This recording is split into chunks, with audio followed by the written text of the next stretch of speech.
విశాఖలో గల ప్రకృతి అందాలను సహజ సంపదను కాపాడుకోవాల్సిన బాధ్యత కేంద్ర రాష్ట్ర ప్రభుత్వాలపై ఉందని water man of India Rajender Singh అన్నారు.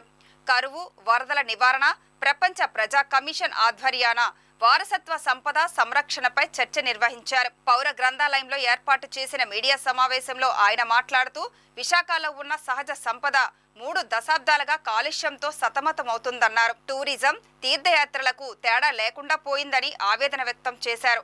అభివృద్ధి పేరుతో ప్రభుత్వాలు ప్రకృతి సంపదను ధ్వంసం చేస్తున్నాయని విమర్శించారు. కొండలు, చెరువులు, నదులు, వృక్షాలను కాపాడుకోవలసిన అవసరం ఉందన్నారు.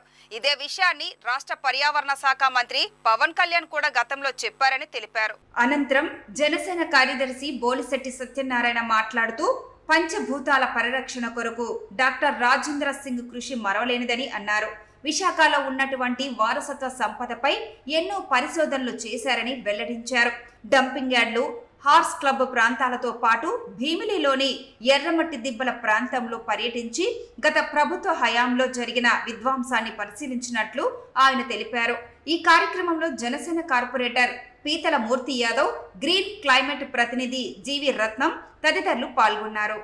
देखिए, वाइजैक एक हेरिटेज सिटी है, लेकिन पिछले 20 सालों में जिस तरह का काम इस शहर में डेवलपमेंट का हुआ है, उसने यहाँ के हेरिटेज को डिस्ट्रैक्ट किया है. उसने यहाँ के हेरिटेज पर एनक्रोचमेंट किया है, एक्सट्रैक्शन किया है और उसके चारों तरफ पॉल्यूशन किया है. आप लोगों को याद होगा कि मैं जब 2016 में आया था तब मुर्सलोवा बिल्कुल सूखा था. हम लोगों ने कुछ कोशिश करके उसके रास्ते खुलवाए थे सड़क के नीचे से, और अभी तो वो आज पानी से भरा है, लेकिन उसका पानी सारे वाइजैक को बीमार करने वाला है. उसके ऊपर जो डंपिंग ग्राउंड बनाया है, उसका सारे का सारा सीपेज का पानी जो रियली पॉइजनस है.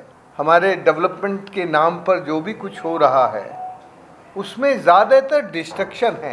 पवन कल्याण आपके पर्यावरण के मंत्री बने हैं, so I feel some seed of hope कि भाई इनके मन में कम से कम, उन्होंने कल या परसों कहा है कि वाइजैक का पर्यावरण हम बचाने का काम करेंगे.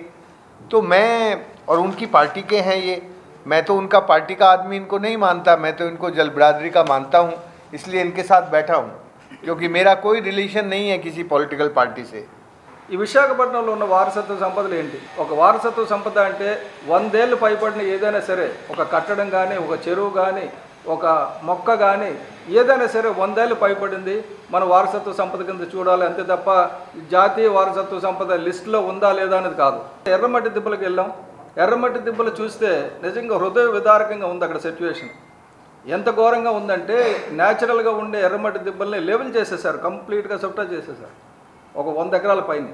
అది చేయడానికి ఎవరు అనుమతి ఇచ్చారో తెలియదు. 22లో మాకు అనుమతి వచ్చిందని చెప్పేసి అన్నారు. అటువంటి అనుమతి ఇచ్చిన అధికారిని కూడా శిక్షించాలని నేను ఈ మీడియా ముఖంగా కోరుకుంటున్నాను.